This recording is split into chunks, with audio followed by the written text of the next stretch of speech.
Quais são os principais problemas? Olha, assim, poxa, essa é a pergunta mais importante de todas, sempre. E, na verdade, as pessoas vão sempre estar buscando a resposta para essa pergunta. Mas existe aquela coisa, até dizem que o Musk trabalha nisso, você achar as perguntas certas é mais importante que achar as respostas, né? E a Helena Landau deu uma pista. Eu acho que a gente vai chegar ali na pista. Ela cita, estamos vivendo talvez a grande crise moral desde a Constituição de 88, que ela foi instaurada. Pois bem, a crise moral é a Constituição de 88. E vou começar nesse ponto, acho que dá pra gente começar com essa provocação. Toda a crise de um povo decorre da crise das suas elites. Eu não posso culpar a base da população pelo caminho, pelas direções que aquele povo toma, porque a base nunca lidera. E lógico que a gente ouve aquela propaganda democrática, tipo, todo o poder emana do povo, o povo... Cara, em lugar nenhum da história o povo mandou. E não é pra mandar. Tá? Essa mentira que a gente aprende na escola e tal, é uma mentira que deixa a gente perdido e alienado. A gente tem que entender assim, as decisões são tomadas por quem está em posições de poder. E poder se dá de muitas maneiras. Existe poder econômico, poder político, poder militar, poder midiático. Portanto, as pessoas que possuem poder, elas tomam decisões. A decisão tomada por um motoboy, ela não interfere na realidade quanto a decisão tomada por um presidente de um banco ou por um deputado federal. Logo, as elites, e quando a gente, veja só que interessante, quando a gente estuda a história da humanidade, a gente não fica estudando a história, olha, conheça a história desse camponês romano, ele arou muito a terra dele, e ao longo da vida dele ele plantou muito trigo e um dia ele morreu. Não, você vai estudar a história dos grandes generais, os oradores, os homens que influenciaram aquele povo. Portanto, a história é conduzida pelos grandes líderes. Logo, né, pra gente não, senão a gente vai ficar procurando muitas razões. Há uma crise de liderança no Brasil, e essa crise vem de muito tempo. O Brasil foi fundado mediante um pacto que foi firmado entre todas as lideranças regionais, sob o comando do Dom Pedro I, os pais fundadores brasileiros participaram disso, o Dom Pedro II segura aquilo, uma das razões de manter, vamos dizer, um país tão heterogêneo de pé foi, você teve que manter as oligarquias mandando por muito tempo, por isso a gente não teve uma industrialização no começo, o Barão de Mauá, ele foi sabotado, inclusive pelo Dom Pedro II, a escravidão durou muito tempo, depois tem a República Velha, com essas lideranças administrando o Brasil de uma maneira anacrônica, aí vem as revoltas tenentistas, vem o Getúlio Vargas, 32 de São Paulo, ou seja, a gente tá tendo sempre convulsões e problemas de liderança, só que se você vai na agenda, você vai ver, ok, nós temos elites muito ruins. E as elites são muito ruins há muito tempo, e por serem muito ruins há muito tempo, a entrega que nós temos enquanto nação, ela será necessariamente muito ruim. Porque, veja, o Brasil não é um país que tem a terra é maravilhosa, mas tem uma terra ok, nós somos o melhor lugar do mundo para plantar, mas temos terras agricultáveis, temos uma boa Embrapa que produziu bastante coisa, temos um território extenso, podemos não ter a população que produziu as maiores invenções do mundo, mas não é uma população inviável, como as piadas que vão fazer, o Brasil é um bostil, como dizem. Não, o Brasil tem muitos pressupostos, podem permitir que ele seja muito melhor do que ele realmente é. Basta ver a Índia. A Índia é um grande player internacional, com uma população que, em grande medida, está num estágio inferior à população brasileira, na maior parte dos indicadores que você for tentar levantar. Então, o que nos faz ser tão pior do que a Índia? Naturalmente, a elite indiana é muito superior à elite brasileira, mesmo não sendo grande coisa. Assim como a elite chinesa é muito superior à elite brasileira. E aí a gente vai chegar na questão da crise moral. As decisões tomadas por essas elites, e a gente tem que estudar essas decisões que foram tomadas, foram todas decisões que levaram à manutenção do status e do poder delas, mediante a expropriação do trabalho, das classes médias, e da criação de um sistema, isso se deu muito quando o PT chegou ao poder, de um sistema de cooptação da base. Então a gente tem um país que vive uma relação, isso na ciência política chama sistema topo-base, em que o topo se relaciona com a base, ele dá um bypass no meio, e o meio acaba sustentando tudo. É por isso que o cara que é produtivo, seja assim uma pessoa que tem um emprego que é produtivo, seja um empresário, esse cara tá sempre esfolado, a base fica alienada e ela é contemplada por migalhas que são jogadas pelo topo.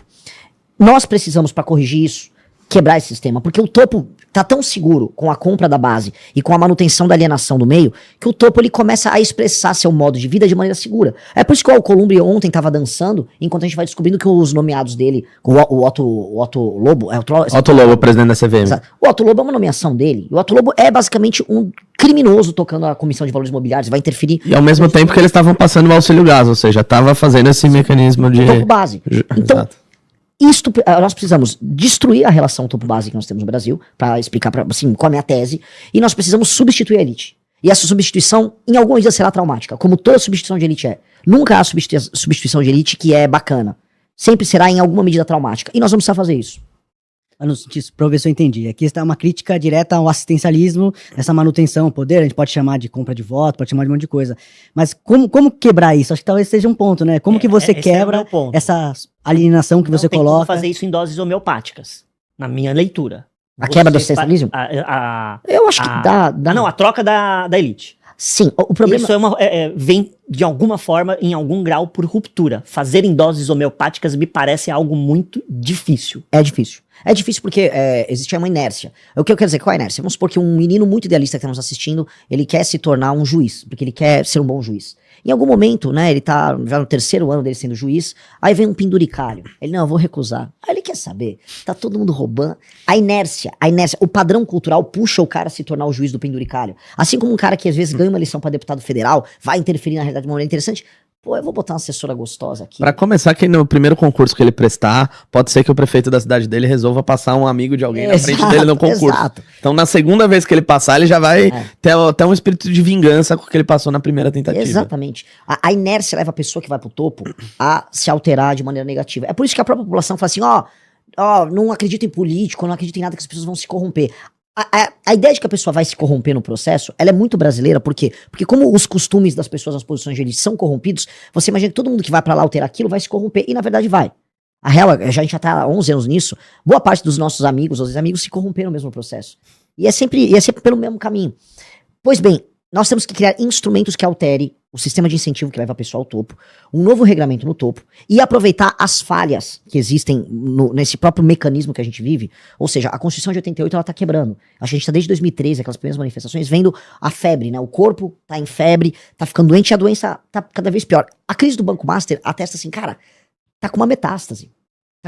Então, há um espaço nesse corpo moribundo para que você, para salvar o corpo, tome medidas muito grandes. E aí muita gente vai cair nesse processo. Isso já aconteceu antes na história brasileira. Vou dar um exemplo. A República Velha cai com o golpe do Getúlio Vargas. O golpe do Getúlio Vargas, ele em si, foi muito traumático. Assim como havia sido traumática, em grande medida, a queda do Império. Assim como depois é traumático a queda do João Goulart e a instauração de uma ditadura. E depois é muito traumático, quer dizer, não foi traumático, mas foi leve e gradual, a chegada do regime de 88, que é o regime que a gente vive até agora. Que é ele em si um regime muito complicado e muito ruim pra gente. De todos esses regimes, foi o regime que o Brasil menos cresceu. Olha que interessante. O regime do golpe da República Velha, o regime do Vargas, o regime da ditadura militar, em todos o Brasil cresceu e aumentou o seu espaço, sua participação no mundo, economicamente e politicamente. O regime de 88, o democrático, nossa participação, nosso poder perante o mundo diminuiu. Acho que isso diz muito sobre o modelo que a gente vive. E você falou, tem que fazer de uma forma traumática, você citou alguns eventos onde teve ali revoluções. Você acha que é por aí ou talvez nessa era de redes sociais essa ruptura possa vir com um grande apoio popular que force? Você mencionou o caso do Master e me parece talvez uma ideia. Escancarou um pouco dessa metástase que você coloca, esse espalhamento de muita gente importante resolvida. Será que esse é no início de uma revolução que aparece muita gente importante envolvida e aí a ruptura começa por aí? Ou você está falando de revoltas mesmo? Qual que é o caminho que você enxerga na prática? Tem muitos meios. Eu vou dar um exemplo. Nos Estados Unidos, houve uma revolução que aconteceu sem armas e tal, que foi o governo do Roosevelt. O Roosevelt, ele hipeремpoderou o poder executivo nos Estados Unidos, e a América pré e pós-Roosevelt, assim como a América pré e pós-Lincoln. Então, houve grandes homens na história americana sem precisar fazer uma revolução que alteraram muito a dinâmica do Estado. E eu acho que isso pode e deve acontecer no Brasil. Eu acho que nós precisamos de uma revolução dessa. É meio que uma revolução gerencial que nós precisamos, e uma revolução que altere as dinâmicas de poder no Brasil e o sistema de incentivos. O que a gente montou um partido para resolver essa questão. Então, quando a gente fala, levantando o que vocês colocaram no começo da Helena Landau, o problema brasileiro, é uma crise moral. Sim, a crise moral é reflexo hoje. Por que essa crise moral? Porque todo mundo que está numa posição de elite, seja um magistrado que ganha um super salário, seja um vereador, seja um deputado, seja um empresário que corrompe os outros, eles estão seguros de que fazer isso não tem consequências. E essa segurança que eles têm se dá por conta de um processo histórico que levou eles a estar seguros que a população não vai se rebelar, que o sistema de justiça ou mesmo o sistema punitivo do Estado não vai pegar eles, que a imprensa em alguma medida será leniente. Então, isso virou cultura. Portanto, há um trabalho muito grande em resolver. Há os problemas. A maior dificuldade pra gente fazer isso, pra mim tá dada, é a dificuldade que a classe média, como nós falamos, é uma aliança topo-base, a classe média tem em tomar consciência do problema. E a classe média não toma consciência do problema. A classe média no Brasil, ela deteriorou. Por várias razões. As redes sociais, a gente achou que iam libertar as pessoas. Todo mundo vai estar...